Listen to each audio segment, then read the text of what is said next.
지금 이 순간에도 전국의 응급실에는 어르신들이 견과류 같은 것들을 잘못 드시고 응급실로 실려오고 계십니다. 몸에 좋다고, 치매 예방에 좋다고 비싼 돈 들여서 견과류 사다 드시는데 잘못된 음식과 함께 드셔서 오히려 뼈는 부러지고 관절은 망가지고 뱃속에는 돌이 생기는 겁니다. 혹시 여러분도 지금 이렇게 드시고 계신가요?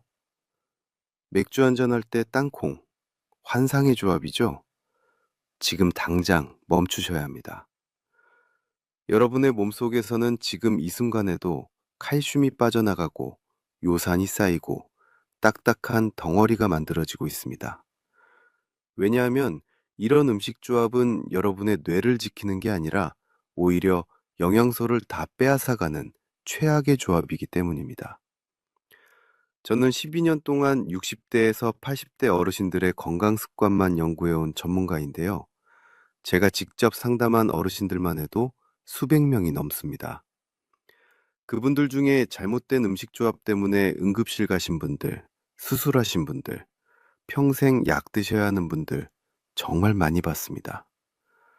그런데 더 안타까운 건 이 모든 게 예방할 수 있는 일이었다는 겁니다. 오늘 제가 말씀드리는 내용 끝까지 안 들으시면 여러분도 이런 분들처럼 될 수 있습니다. 이 영상 하나가 여러분의 응급 실행을 막을 수 있습니다.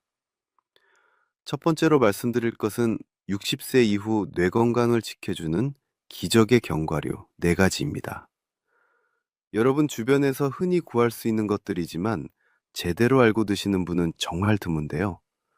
첫 번째는 바로 호두입니다. 호두는 뇌 모양과 비슷하게 생겨서 옛날부터 머리에 좋다고 알려져 왔는데요. 이게 그냥 속설이 아니라 과학적으로도 입증된 사실입니다.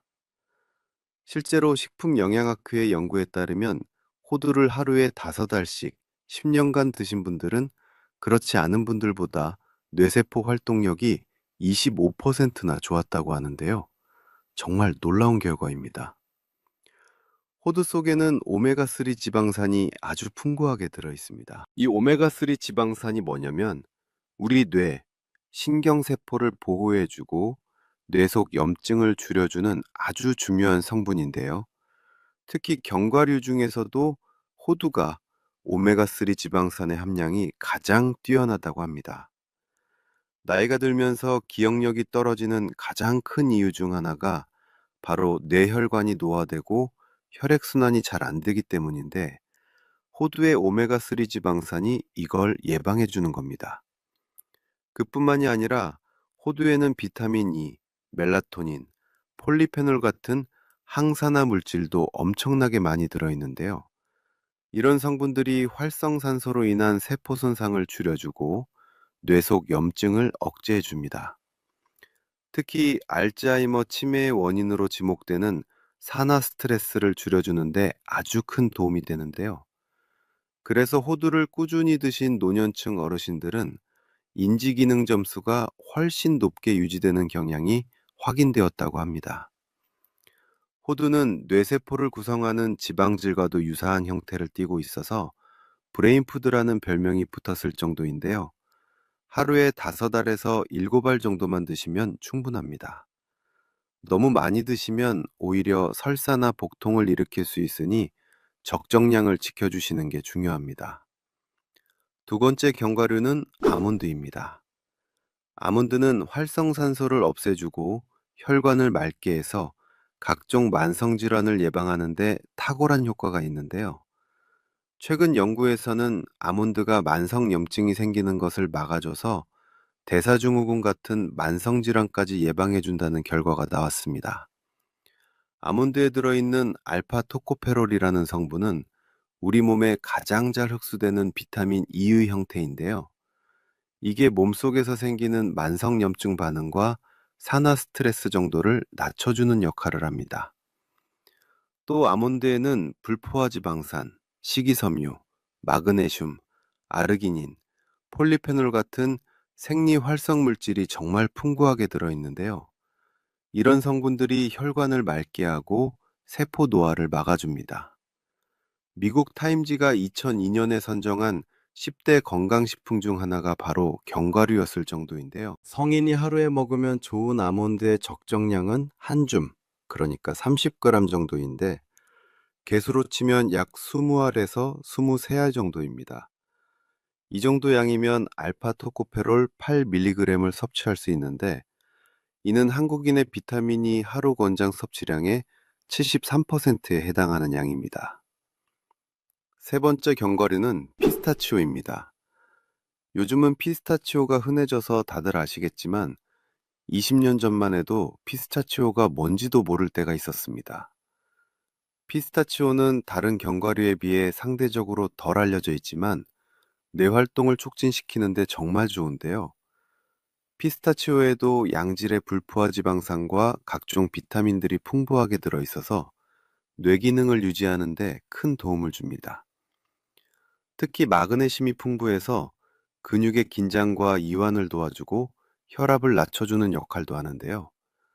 마그네슘이 부족하면 초조 증세, 신경과민, 경련, 불안 증세, 불면증 같은 증상이 나타나기 쉽습니다. 그래서 피스타치오를 꾸준히 드시면 이런 증상들을 예방할 수 있는데요. 특히 60세 이후 어르신들이 자주 겪으시는 수면 문제나 신경과민 증상 개선에 도움이 됩니다. 네 번째 견과류는 캐슈넛입니다. 캐슈넛도 뇌 기능을 증진시키는데 아주 좋은 견과류인데요. 캐슈넛에는 레시틴과 칼슘 같은 성분이 풍부하게 들어있어서 뇌를 건강하게 만들어줍니다. 레시틴이라는 성분은 두뇌 노화를 촉진하는 과산화지질 생성을 억제하며 치매 예방에 효과적이라고 알려져 있는데요. 또 캐슈넛은 다른 견과류에 비해 부드러운 식감을 가지고 있어서 이가 약하신 어르신들도 부담 없이 드실 수 있다는 장점이 있습니다. 씹기 편하면서도 영양가가 뛰어나니까 정말 좋은 선택이죠. 자, 이렇게 뇌 건강에 좋은 견과류 4가지를 말씀드렸는데요. 그런데 여러분, 이런 좋은 견과류도 이것과 잘못 드시면 독이 됩니다. 지금부터 절대로 견과류와 함께 드시면 안 되는 음식 4가지를 말씀드릴 건데요. 이거 정말 중요하니까 꼭 집중해서 들으셔야 합니다. 첫 번째로 절대 피하셔야 할 조합은 멸치와 우유, 그리고 견과류입니다. 많은 어르신들이 반찬으로 멸치볶음을 하실 때 고소하라고 호두나 아몬드 같은 견과류를 함께 넣어서 볶으시는데요. 이게 사실은 영양학적으로 정말 안 좋은 조합입니다. 왜 그런지 아시나요? 견과류에 포함된 철분이 멸치의 칼슘 흡수를 방해하기 때문인데요. 철분과 칼슘은 우리 몸에서 흡수되는 통로가 똑같습니다. 그래서 철분과 칼슘이 많이 들어있는 음식을 동시에 먹으면 서로 흡수를 방해하게 되는 겁니다. 멸치는 뼈째 먹는 생선이죠. 그래서 칼슘이 정말 풍부한데요. 국가표준식품 성분표에 따르면 잔멸치 100g에는 칼슘이 680mg이나 들어있다고 합니다. 이건 우유보다 3배 이상 많은 양인데요. 60세 이후 여성분들은 여성 호르몬인 에스트로겐이 줄어들면서 뼈를 보호하던 기능이 약해져서 골감소증, 골다공증 위험이 높아집니다. 그래서 칼슘을 많이 섭취하셔야 하는데 칼슘 흡수가 제대로 안 되는 거예요. 비싼 돈 들여서 멸치 사다 드시는데 몸의 흡수가 하나도 안 되고 먹으나 마나한 게 되어버리는 겁니다. 그럼 어떻게 하면 좋을까요? 멸치볶음을 하실 때는 견과류 대신 마늘이나 풋고추를 넣으시는 게 훨씬 좋습니다. 마늘은 멸치의 비린내도 잡아주고 항암 효과도 뛰어나며 풋고추는 말린 고추나 고춧가루보다 비타민 함량이 훨씬 많고 멸치의 감칠맛과도 정말 잘 어울리는데요. 실제로 멸치 풋고추 볶음은 두 식품의 영양을 극대화하고 서로 부족한 성분을 보완하는 최고의 조합입니다.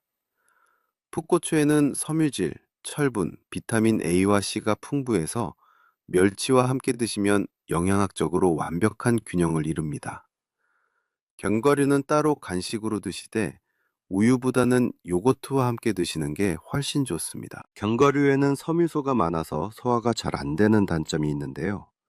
요거트에 들어있는 발효된 유산균이 견과류 소화를 도와주기 때문에 소화도 잘 되고 영양 흡수도 잘 되는 겁니다. 다만 요거트에는 포화지방이 있어서 많이 섭취하면 혈중 콜레스테롤을 높일 수 있으니 저지방 요거트를 선택하시면 견과류와 더 좋은 궁합을 이룰 수 있습니다. 물론 멸치볶음에 견과류 조금 넣어서 한두 번 드신다고 큰 문제가 생기는 건 아닌데요. 하지만 매일같이 이렇게 드시면 장기적으로 칼슘 흡수에 문제가 생길 수 있습니다.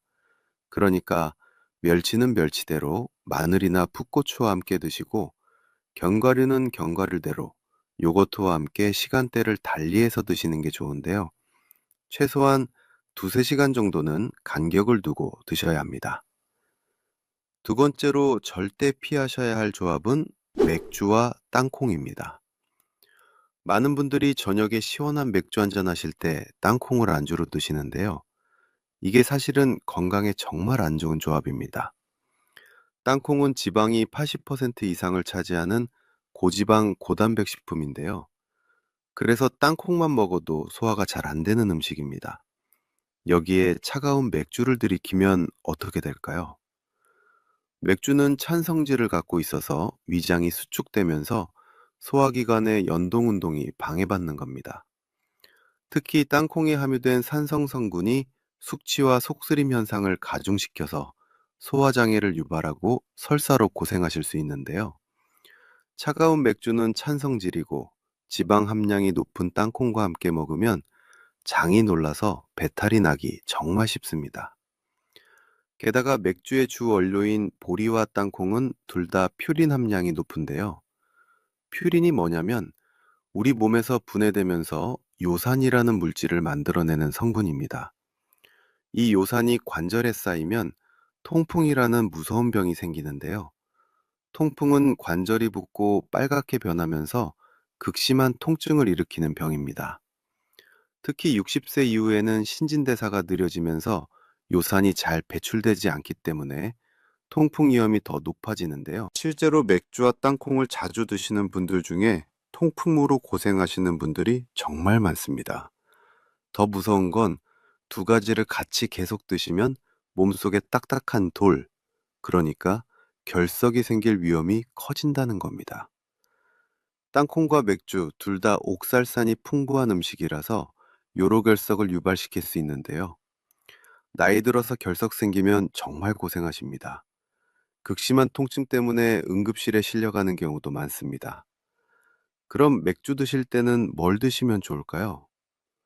맥주 안주로는 땅콩 말고 마른 오징어나 육포 같이 기름기 없는 걸 드시는 게 최고입니다. 오징어에는 타우린이라는 성분이 들어있는데요. 이 타우린이 간 해독 기능을 향상시켜주고 혈압을 내려줘서 맥주 안주로 정말 안성맞춤입니다. 대표적인 저열량 고단백 식품인 육포는 알코올의 흡수를 지연시키기 때문에 함께 섭취하면 덜 취하게 해주는 효과도 있고요. 말린 문어도 식감과 맛이 뛰어나며 콜레스테롤 수치를 낮춰주고 간 기능을 개선하는 효과가 있어서 맥주 안주로 정말 좋습니다. 또 치즈도 맥주와 궁합이 잘 맞는 안주인데요. 의외로 와인보다 맥주와 더 궁합이 잘 맞습니다. 치즈는 적당한 포만감을 주는 저지방 고단백 음식으로 살찔 염려도 줄여주는데요. 치즈에 들어있는 필수 아미노산인 메티오닌 성분은 체내 알코올 흡수 속도를 늦춰서 덜 취하도록 하는 효과가 있고 간의 재생을 돕고 숙취 예방 효과까지 기대할 수 있습니다. 세 번째로 조심하셔야 할 것은 감과 견과류의 조합입니다. 가을이 되면 감이 제철이죠. 감은 비타민도 풍부하고 맛도 달콤해서 많은 분들이 좋아하시는데요. 감에는 탄닌이라는 성분이 들어 있습니다. 특히 덜 익은 떫은 감에 이 탄닌 성분이 많이 들어 있는데요. 이 탄닌이 철분 흡수를 방해합니다. 견과류에는 철분이 풍부하게 들어 있는데 감을 같이 드시면 이 철분이 제대로 흡수되지 않는 겁니다. 탄닌은 철분과 결합해서 탄닌산철이라는 물질로 변하는데요. 이 탄닌산철은 인체에 흡수되지 않는 성분을 지니고 있습니다. 그래서 철분을 다량 함유한 음식과 탄닌이 많은 감을 같이 먹으면 탄닌산철로 합성되어 철분 흡수가 잘 되지 않는 겁니다. 철분이 부족하면 빈혈이 생기고 어지럽고 기력이 없어지고 집중력도 떨어지는데요. 특히 여성 어르신들은 철분 부족으로 인한 빈혈이 생기기 쉬우니까 더욱 조심하셔야 합니다. 감 먹을 때 떫은 맛 나죠? 그게 견과류랑 뱃속에서 만나면 서로 엉겨붙어서 딱딱한 덩어리가 되는데요. 그러면 영양분도 흡수 안 되고 변비가 생기거나 소화가 안 돼서 속이 답답해집니다. 특히 덜 익은 감, 속시 부올이라는 탄닌 성분이 위산과 반응하여 응고체를 형성하여 위석이 생길 수도 있는데요. 위석은 돌덩이 같이 굳어진 덩어리가 위장에 생기는 것을 말합니다. 여기에 섭취한 음식물 속 셀룰로즈, 단백질, 점액질 성분이 더해지면 크기가 더 커질 수 있습니다. 도토리묵도 마찬가지인데요. 도토리묵에도 탄닌 성분이 들어있어서 견과류와 함께 먹으면 소화 흡수를 방해하고 빈혈이나 심한 변비를 유발할 수 있습니다. 물론 요즘 드시는 단감은 탄닌이 불용성으로 변해서 떫은 맛도 없고 철분 흡수 방해 효과도 많이 줄어든 상태인데요. 단감은 나무에 달려서 익으면서 자연스럽게 떫은 맛이 없어지는데요. 당도가 높아지면서 떫은 성분인 탄닌이 점점 줄어들기 때문입니다. 하지만 그래도 동시에 드시는 것보다는 시간을 두고 드시는 게 좋은데요. 감 드시고 싶으면 견과류 드시고 나서 최소 1시간에서 2시간은 지난 뒤에 따로 드시는 게 좋습니다. 감은 감대로 간식으로 드시고 견과류는 아침이나 다른 시간에 따로 드시는 게 좋습니다. 네 번째로 조심하셔야 할 것은 사과나 배 같은 과일과 견과류를 함께 과식하는 것입니다. 많은 분들이 건강에 좋다고 사과나 배를 드시고 나서 바로 견과류를 간식으로 드시는데요. 이것도 소화 측면에서 보면 그리 좋지 않습니다. 이건 독이라기보다는 소화 속도 때문인데요. 사과와 배는 소화되는 속도가 빠른 과일입니다. 과일은 대부분 당분과 수분으로 이루어져 있어서 위에서 빠르게 소화되고 흡수되는데요. 반면에 견과류는 지방과 단백질이 많아서 소화 시간이 훨씬 오래 걸립니다. 그런데 이 둘을 동시에 드시면 어떻게 될까요?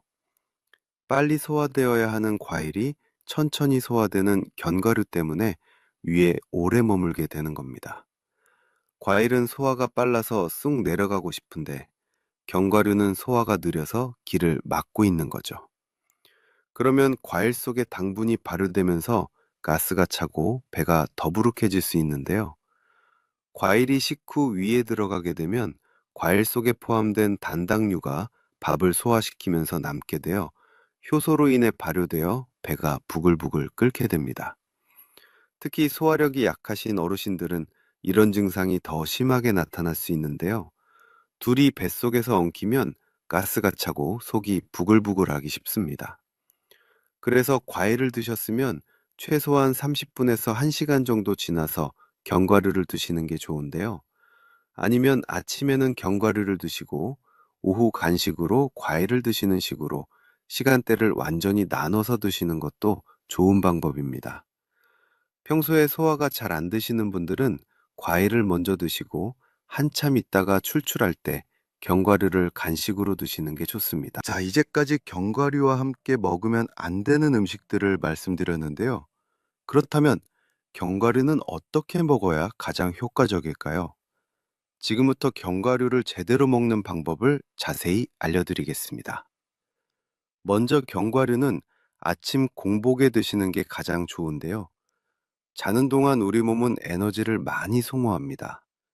아침에 일어나면 우리 몸은 영양소를 가장 효율적으로 흡수할 수 있는 상태가 되는데요. 이때 견과류를 드시면 오메가3 지방산, 비타민, 미네랄 같은 좋은 성분들이 몸속으로 쭉쭉 흡수됩니다. 특히 호두를 아침에 5알 정도 드시면 하루 종일 머리가 맑고 집중력도 좋아지는데요. 매일 아침 식전에 호두 몇 알을 섭취하는 것만으로도 뇌속 노화 방지 시스템이 작동하는 셈입니다. 두 번째로 중요한 것은 하루 적정량을 지키는 것인데요. 견과류는 건강에 좋지만 칼로리가 높습니다. 호두는 하루 5알에서 7알, 아몬드는 23알 정도가 적당한데요. 캐슈넛이나 피스타치오도 한 줌 정도면 충분합니다. 한 온스, 그러니까 약 28g의 견과류에는 3g에서 7g의 단백질이 있어서 근육을 건강하게 유지하며 공복감을 주지 않아 과식을 줄이게 하여 체중 조절에도 편리합니다. 너무 많이 드시면 오히려 배탈이 나거나 살이 찔 수 있으니 적정량을 꼭 지켜주세요. 세 번째로 견과류는 반드시 무가염, 무가공 제품을 선택하셔야 하는데요. 요즘 마트에 가면 소금이나 설탕이 들어간 견과류가 많습니다. 이런 제품은 오히려 건강에 안 좋은데요. 소금이 많이 들어간 견과류를 드시면 혈압이 올라갈 수 있고, 설탕이 많이 들어간 것은 혈당을 높일 수 있습니다. 그러니까 아무것도 첨가하지 않은 생견과류나 볶은 견과류를 선택하시는 게 가장 좋은데요. 생열매나 볶은 열매의 영양가는 거의 비슷하나 볶은 열매를 선택할 땐 과도한 설탕, 소금, 기름이 첨가한 것은 피하는 것이 좋습니다. 네 번째로 견과류는 보관을 잘 하셔야 하는데요. 견과류는 불포화 지방산이 많아서 쉽게 산패됩니다. 산패된 견과류는 쩐내가 나고 맛도 떨어질 뿐만 아니라 건강에도 해로운데요. 그러니까 견과류를 사실 때는 소량씩 자주 사는 게 좋고, 산 뒤에는 밀폐 용기에 담아서 냉장고에 보관하시는 게 가장 좋습니다. 특히 호두는 다른 견과류보다 더 빨리 변질되니까 껍데기를 까지 않은 상태로 냉장 보관하시는 게 좋은데요. 견과류를 구입할 때에는 색이 좋고 냄새가 나지 않는 신선한 것을 구입해야 합니다. 곰팡이 냄새가 나거나 쩐 냄새가 나는 것은 피하는 것이 좋습니다. 다섯 번째로 약을 복용하시는 분들은 견과류 섭취 시간을 조절하셔야 하는데요. 혈압약이나 당뇨약을 드시는 분들이 많으시죠? 이런 약들은 대부분 아침 식사 후에 드시는데 견과류를 약 먹기 바로 전이나 약과 동시에 드시면 약의 흡수에 영향을 줄 수 있습니다. 그러니까 약을 드시는 분들은 약 복용 후 1시간 정도 지나서 견과류를 드시거나 아예 점심이나 저녁 시간에 드시는 게 좋습니다. 여섯 번째로 견과류를 드실 때는 물을 충분히 마셔주셔야 하는데요. 견과류는 섬유질이 풍부해서 변비 예방에 좋지만 물을 충분히 마시지 않으면 오히려 변비가 생길 수 있습니다. 그러니까 견과류 드실 때 물 1컵 정도 함께 마셔주시면 소화도 잘 되고 영양소 흡수에도 도움이 되는데요. 뇌는 80%가 물이기 때문에 물을 충분히 마시는 것이 중요합니다. 일곱 번째로 치아가 약하신 분들은 견과류를 갈아서 드시는 것도 좋은 방법인데요. 호두나 아몬드 같은 견과류는 단단해서 이가 약하신 분들은 씹기가 힘드실 수 있습니다. 이런 경우에는 믹서기에 곱게 갈아서 우유나 두유에 타서 드시거나 죽이나 미음에 섞어서 드시면 되는데요. 갈아서 드셔도 영양가는 똑같으니까 걱정하지 마세요. 다만 우유와 함께 드실 때는 칼슘 흡수 문제가 있으니 저지방 요거트와 함께 드시는 게 더 좋습니다. 여덟 번째로 견과류 알레르기가 있으신 분들은 주의하셔야 하는데요. 견과류 알레르기는 성인이 되어서도 계속되는 경우가 많습니다. 음식 알레르기의 약 90%는 달걀, 우유, 밀, 콩, 견과류, 어패류에 의해 나타나는데요. 일반적으로 달걀, 우유 등 유제품에 의한 음식물 알레르기는 성인이 되면서 없어지는 경우가 많은 데에 비하여 갑각류, 견과류 알레르기는 성인에서도 지속되는 편이라서 주의를 해야 합니다. 견과류를 드신 후에 입이나 목이 가렵거나 두드러기가 나거나 호흡이 곤란해지는 증상이 있으면 즉시 드시는 걸 멈추시고 병원에 가보셔야 하는데요. 특히 심한 알레르기가 있는 분들은 아나필락시스라는 위험한 증상이 나타날 수 있으니까 꼭 조심하셔야 합니다. 아홉 번째로 당뇨병이 있으신 분들은 견과류를 적당량만 드셔야 하는데요. 견과류는 혈당을 천천히 올리는 좋은 간식이지만 너무 많이 드시면 칼로리가 높아서 혈당 관리에 좋지 않습니다. 당뇨병이 있으신 분들은 하루에 호두 3알에서 5알 정도만 드시는 게 적당한데요. 당흡수 속도를 떨어뜨려야 하는 당뇨 환자에게도 적정량의 견과류는 좋은 영향을 줍니다. 마지막으로 견과류를 드실 때 이런 증상이 나타나신다면 즉시 중단해야 합니다. 먼저, 견과류를 드신 후에 심한 설사나 복통이 생기면 일단 멈추셔야 합니다. 또, 속이 메스껍거나 구토가 나오면 그것도 문제가 있는 신호인데요. 배에 가스가 심하게 차거나 배가 팽팽하게 부풀어 오르는 것도 좋지 않은 증상입니다. 이런 증상들이 나타나면 일단 견과류 섭취를 중단하시고 증상이 계속되면 병원에 가보시는 게 좋습니다. 그럼 견과류 드실 때 제일 좋은 짝꿍은 뭘까요? 바로 토마토, 블루베리, 요거트입니다. 토마토는 항산화 물질이 풍부하고 블루베리는 뇌 건강에 특히 좋은 과일인데요. 이런 과일들과 견과류를 함께 드시면 시너지 효과가 나서 더욱 좋습니다. 특히 요거트는 견과류의 소화를 도와주고 영양 흡수도 잘 되게 해주니까 최고의 조합이라고 할 수 있는데요. 아침에 요거트 한 컵에 호두 5알, 블루베리 한 줌 넣어서 드시면 완벽한 뇌건강 식단이 완성됩니다. 자, 여러분, 오늘 제가 말씀드린 내용 정리해 드리겠습니다. 60세 이후 치매로부터 뇌를 지켜주는 견과류 4가지는 호두, 아몬드, 피스타치오, 캐슈넛인데요. 이 견과류들은 오메가3 지방산, 비타민 E, 항산화 성분이 풍부해서 뇌세포를 보호하고 기억력을 향상시켜줍니다. 하지만 절대로 멸치와 함께 드시면 안 되고 우유보다는 요거트와 함께 드시는 게 좋으며 멸치볶음에는 마늘이나 풋고추를 넣으시는 게 좋습니다. 맥주에 땅콩 만주도 꼭 피하셔야 하는데요. 배탈도 나고 통풍 위험도 있으며 결석까지 생길 수 있습니다. 맥주 드실 때는 마른 오징어나 육포를 안주로 드시는 게 훨씬 좋고요. 감이나 도토리묵과도 시간을 두고 드셔야 하며 최소 1시간에서 2시간 정도 간격을 두고 따로 드시는 게 좋습니다. 사과나 배 같은 과일과도 동시에 과식하지 않으셔야 하는데요. 소화 속도 차이 때문에 가스가 차고 더부룩해질 수 있으니 시간을 두고 드시는 게 좋습니다. 견과류는 아침 공복에 적정량만 드시고 무가염 제품을 선택하시고 냉장 보관하시고 물과 함께 드시는 게 가장 좋은데요. 하루에 호두는 5알에서 7알, 아몬드는 23알 정도가 적당합니다. 견과류를 드실 때 제일 좋은 짝꿍은 토마토, 블루베리, 요거트라는 것도 꼭 기억하세요. 어르신 건강 챙기는 100점짜리 습관입니다. 여러분의 몸은 오늘 먹고 행동한 것으로 다시 태어나는데요. 작은 습관 하나가 10년 후 여러분의 건강을 완전히 바꿔놓을 수 있습니다. 오늘부터 견과류를 제대로 드시면서 치매 없는 건강한 노후 만들어 가시기 바랍니다. 이 영상이 도움이 되셨다면 구독과 좋아요 꼭 눌러주시고요. 주변에 계신 어르신들께도 꼭 공유해 주세요. 모두가 건강하게 오래오래 사셨으면 좋겠습니다. 감사합니다.